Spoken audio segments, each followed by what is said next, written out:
जब staff room से you और लीजिन को कुछ नहीं मिलता तो वो रात को मिस्टर ली के इंट्रोगेशन हॉल जाने के लिए डिसाइड करते हैं। लीजिन यू से वैन की लिखी हुई नॉवल का पहला और दूसरा पार्ट मांगता है। जैसे ही वो उनके हाथ में पकड़े हुए होते हैं कि प्रिंसिपल फैंग वहाँ आ जाते हैं और उनके बारे में पूछने लगते हैं। यू बोलता है ये तो उसने जूनियर के पास से पकड़ी है ताकि वो इसके गलत प्रभाव में ना आ जाए। वैन को अपने भाई का लेटर मिलता है कि वो दोबारा बीमार है और दवाइयाँ बहुत महंगी हैं। वैन बेसहारा होकर केवल यू के पास जा सकती थी। उसने ठान लिया था कि वो नॉवल लिखने का रिस्क लेगी। उसे यू एडवांस में पेमेंट कर देता है। कुछ बच्चे स्कूल में नॉवेल्स कॉपी कर रहे थे जिसके बारे में मिस्टर ली को पता चल जाता है और उन्हें सजा के तौर पर पीटा जाता है। वैन डर जाती है कि जब कॉपी करने की इतनी बड़ी सज़ा है तो लिखने वाले का क्या होगा। बाद में जब यू और लीजिन साफ सफाई के लिए मिस्टर ली के पास आते हैं तो उन्हें खोज करने पर चिन बाई चुआन के बारे में पता चलता है और अब वो कहाँ रहता है। रात को जब लीजिन और फैंग सो रहे होते हैं तो वैन अपनी नॉवल लिखना शुरू करती है। उसका काम ख़त्म करके सोने के बाद वो दोनों जाकर छिपकर उसकी नॉवल पढ़ते हैं। अगले दिन लीजिन वैन से नॉवल में चेंजेस करने को बोलता है, जैसे कि फैंग को बुल ने टक्कर देकर मार दिया। वैन जोर जोर से हंसने लगती है। आगे फैंग भी सजेशन देने लगता है कि नॉवल केवल लव स्टोरी के बारे में नहीं होनी चाहिए बल्कि ऐसी हो जो लोगों को अच्छा काम करने के लिए प्रेरित करे।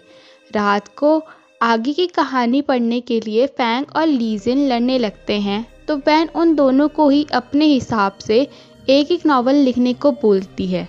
फिर लास्ट में वो उन दोनों को मर्ज कर देगी। मिस मू यू से वैन को उसके बर्थडे के दिन उसकी परफॉर्मेंस देखने के लिए लेकर आने को बोलती है। बदले में यू उसे वैन की नई नॉवल को प्रमोट करने को बोलता है। शेंगजी को पता चलता है कि एकेडमी में कोई नॉवल लिख रहा है तो वो सारे कमरों में चेकिंग करवाता है। एज अ रिज़ल्ट उसे वैन के कमरे से 3 नॉवल मिलती है जो सीधा प्रिंसिपल फैंग के पास सबमिट होती है। वो तीनों वहाँ आते हैं और फैंग सबसे पहले एडमिट करता है कि ब्लू वाली बुक उसकी है। ये सुनकर प्रिंसिपल के होश उड़ जाते हैं, लेकिन उनका रिएक्शन अलग होता है। वो फैंग की राइटिंग स्किल्स की तारीफ करने लगते हैं। लीजिन के पिता भी हाई रैंकिंग ऑफिशियल थे तो वो उसकी नॉवल की भी तारीफ करते हैं कि कैसे उसने सिविल और मिलिट्री स्किल्स के बारे में खूब अच्छा लिखा है। लास्ट में जब वैन को उम्मीद थी कि उसकी भी तारीफ होगी तो उस बेचारी को डांट दिया जाता है, लेकिन हाँ, इसके बाद मामला वहीं ख़त्म हो जाता है। आगे यू वैन को अपनी नॉवल का प्रमोशन लेटर मिस मू से करवाने को बोलता है। मिस मू के बर्थडे के दिन शेंगजी उसके लिए एक छोटा घर तोहफे में लाता है, क्योंकि सालों पहले जब वो एक दूसरे को पसंद किया करते थे तब मिस मू ने उससे कहा था कि वो अपना खुद का एक घर चाहती है। बाद में शेंगजी ने उसे अपने पिता मिस्टर हैन के कहने पर छोड़ दिया था। शाम को पार्टी में मिस मू डांस करते वक्त अपनी ट्रेडिशनल बॉल फेंकने वाली थी। जो आदमी उसे पकड़ता मिस मू उसी से शादी करती। शेंगजी सबको धमका देता है कि उसके अलावा कोई बॉल पकड़ने का सोचेगा भी नहीं। मिस मू डांस करने लगती है और वैन के आते ही वो उसके हाथों में बॉल फेंक देती है। वैन उस बॉल को छोड़ देती है। ये देखकर सब लोग शॉक हो जाते हैं और मिस मू को बहुत बुरा लगता है। वैन को पता था कि ऐसे तो मिस मू की बदनामी ही होगी, तो वो बॉल को वापस उठा देती है। इससे माहौल दोबारा खुशमिजाज हो जाता है। लीजिन को की शिंजो मिलता है। वो 18 साल पहले की स्टोरी जानने चाहता था पर वो उस पर चाकू मार देता है। वैन यू के घर रात भर जाकर नॉवल लिखती है। जल्द ही मिस मू वाली बात पूरे स्कूल को पता चल जाती है और हर जगह यही बात चल रही होती है। वो सब वैन पर सवालों के पुल बांधे जा रहे थे जिसको वो अवॉइड कर करके थक चुकी थी। यू को लास्ट इंसिडेंट से मिस हैन के लिए बुरा लग रहा होता है तो वो वादा करता है कि वो एक बार उसकी मुलाकात फैंग से ज़रूर करवाएगा। फैंग को बाहर लेकर आने की जिम्मेदारी होती है वैन की। जो समहाउ ये मैनेज कर ही लेती है। मिस हैन अकेले टाइम स्पेंड करने के चक्कर में फैंग को बहुत अनकंफर्टेबल फील करा रही होती है, तो वैन उसे वहाँ से ले जाती है ये बोलकर कि प्रिंसिपल को उनसे कुछ काम है।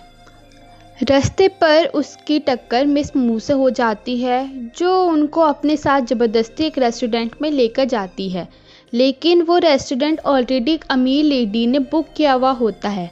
वो सब लोग फिर भी अंदर जाते हैं तो वो अमीर लेडी और कोई नहीं मिस हैन होती है, जो अकेले ड्रिंक कर रही होती है।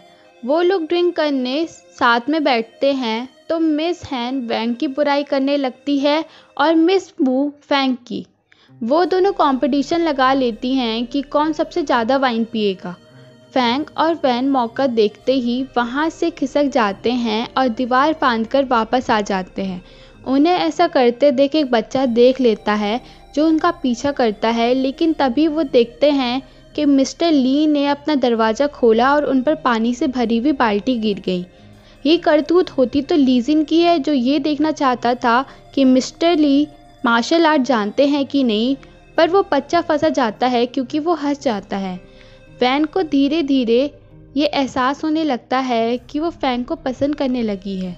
इसी कारण वो उसको अवॉइड करने लगती है, जिससे बाकी बच्चों को लगता है कि शायद फैंग बेचारी वैन को बुली कर रहा है। वो बोलती है ऐसा कुछ नहीं है, वो तो बस अपनी नेक्स्ट नॉवल के आइडियाज़ के लिए इग्नोर वाला गेम खेल रही है। वैन छिपकर अपनी माँ को पैसे देने जाती है, लेकिन जब वापस आती है तो शैंक्सी के हाथों पकड़ी जाती है, जो उसे सजा के तौर पर उस दीवार के ऊपर कड़ी धूप पर खड़ा रखता है। ऑब्वियसली वो मिस मू के वजह से पर्सनली दुश्मन निकाल रहा था। वैन कई घंटे खड़े होने के बाद भी माफ़ी मांगने से इनकार कर देती है। फैंग को जैसे ही पता चलता है वो भागते हुए आता है। वैन बेहोश होकर गिर जाती है और एक रस्सी से लटक रही होती है जब फैंग आकर उसे छुड़ाता है। स्टूडेंट काउंसिल ने इस बार हद पार कर दी थी, इसलिए अगले दिन सब लोगों की मौजूदगी में डिबेट शुरू होती है कि बच्चों को इतनी कड़ी सज़ा देनी चाहिए कि नहीं। इसके ऊपर दोनों तरफ से ही कई सारे पॉइंट्स दिए जाते हैं, जिसका परिणाम ये आता है कि स्टूडेंट काउंसिल आगे से किसी भी बच्चे को सज़ा देने का हकदार नहीं होगा। रात को लीजिन जब कमांडर जू पर नज़र रखे हुए था, तब उस पे एक ग्रुप हमला करता है, जिससे बचकर वो निकलता है और अपनी काली पोशाक निकालकर आम इंसान जैसे चलने लगता है। वो सैनिक उसका पीछा करने लगते हैं और यहीं पे ये एपिसोड्स ख़त्म हो जाते हैं।